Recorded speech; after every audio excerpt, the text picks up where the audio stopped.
Hello. So today we are going to be talking about the employment section of the ADA, which is Title I.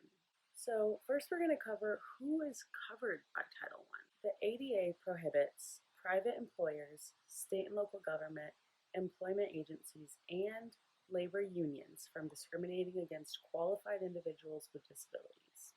A few places where we see opportunity for discrimination are the job application procedures, hiring and firing, advancement and compensation, job training, and any other terms or privilege of employment. So we need to address what is considered disability under the ADA. An individual is considered to have a disability if they have a physical or mental impairment that limits one or more major life activities. They can have a record of impairment or are regarded as having an impairment.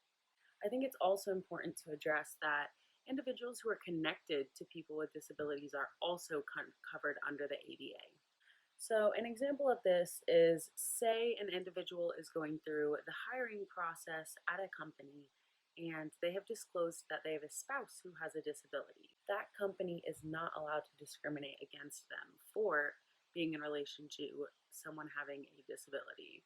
An example of a discrimination in this case would be the company fearing excessive leave to care for the spouse. This fear is not considered a real reason to deny someone a position.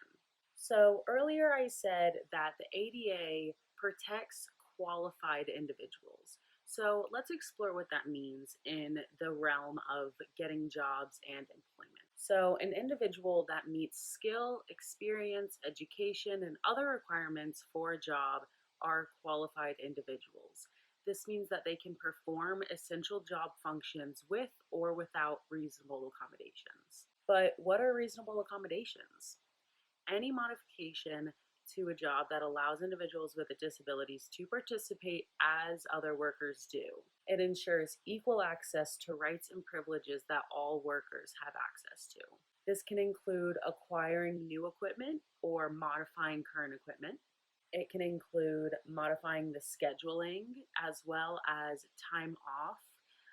They can adjust the guidelines that they have set for other workers. And this also includes providing interpreters and readers. Now, companies are only required to accommodate individuals with disabilities if the disability is known and disclosed to the company. Most requests for accommodations are made by the individual associate, and they should all be made on an individual basis. All individuals are different and all accommodations are going to be specific to that one person. And a big part of Title I to understand is nothing is required if it is not requested. So to wrap this short video up, we're going to talk about record keeping when it comes to hiring individuals with disabilities under the ADA law. You should keep all documents for at least 1 year after said document was signed, put into record. These records can include application forms and hiring records, requests for accommodations, that's a big one, records for promotions, demotions, transfers, layoffs, rate of pay, etc. And like I said, these should all be kept for a minimum of 1 year. So I hope this video has given you some information about the ADA Title I in terms of employment, and I really hope that we can open up the workforce to have diversity work cultures for all individuals accompanying disabilities or lack of.